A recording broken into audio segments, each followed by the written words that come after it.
Assalamualaikum warahmatullahi wabarakatuh. Perkenalkan, nama saya Rifa Damayanti.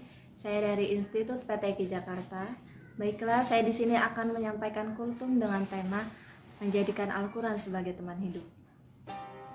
Teman-teman yang insya Allah dirahmati Allah, dimanapun kalian berada, senantiasalah untuk selalu mendekatkan diri atau membersamai diri kita ini dengan Al-Quran, terutama di bulan Ramadan yang penuh berkah ini.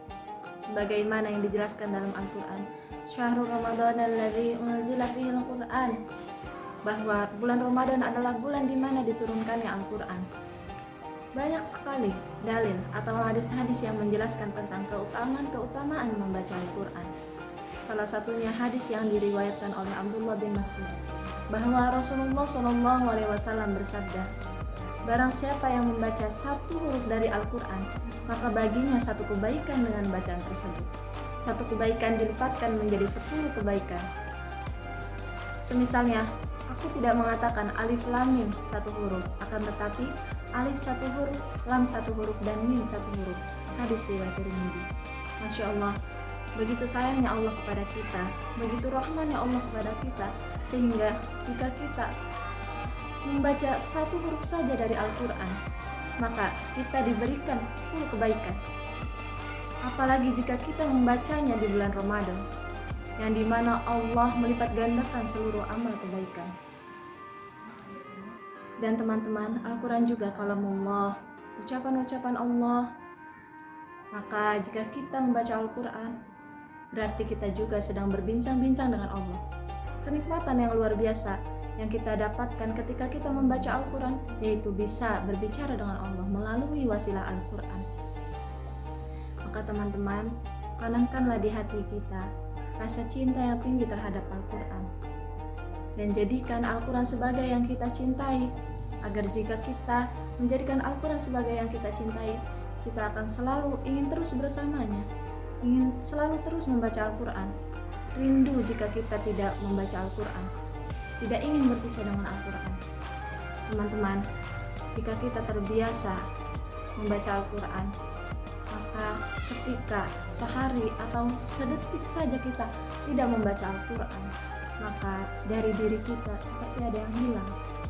Maka kita akan merasa kehilangan.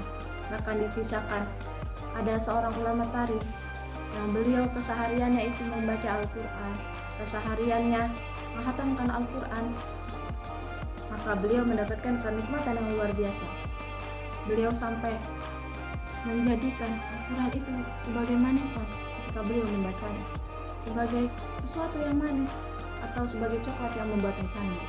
Sehingga ketika bulan Ramadan datang, beliau hanya membaca Al-Quran di malam hari, karena jika beliau membaca Al-Quran di siang hari ditakutkan puasanya akan menjadi makruh karena beliau merasakan kemanisan.